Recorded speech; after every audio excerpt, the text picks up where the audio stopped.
Hi everybody, thanks for stopping by. This is Omer Sherris, and what I'd like to do is just take a few minutes here to talk a little bit about the framing square, which I'm sure everybody has seen one at one time or other and maybe even had the opportunity to use it. The framing square basically comes in either the steel material, which makes it rather heavy, or else the aluminum square, which is very light in comparison. I prefer the aluminum for two reasons. Number one, it being lighter, and number two, it does not rust in case that you end up in a rain or this type of thing with your square. So believe it or not, the square actually has parts to it.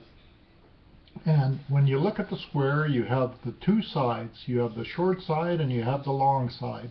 The short side, which generally measures about 16 inches in length and 1.5 inches wide, is referred to as the tongue of the square. You look at the long side, which measures 2 feet in length and 2 inches in width, is referred to as the blade part of the square.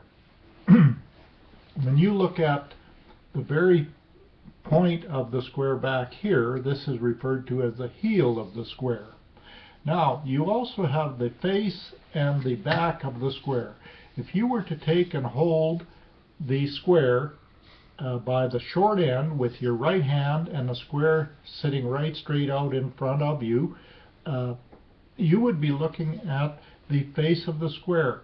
If you turn the square over and hang on to the tongue with your left hand and the square laying flat straight out in front of you, you would be looking at the back side of the square.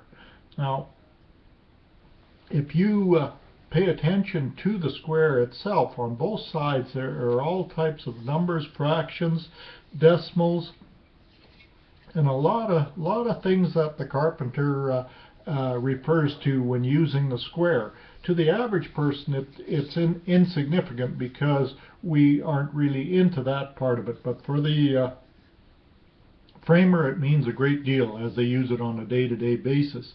Now, some of the uses that the framer will use this for is used in wood frame construction. Great to measure roof pitch and rafter layouts.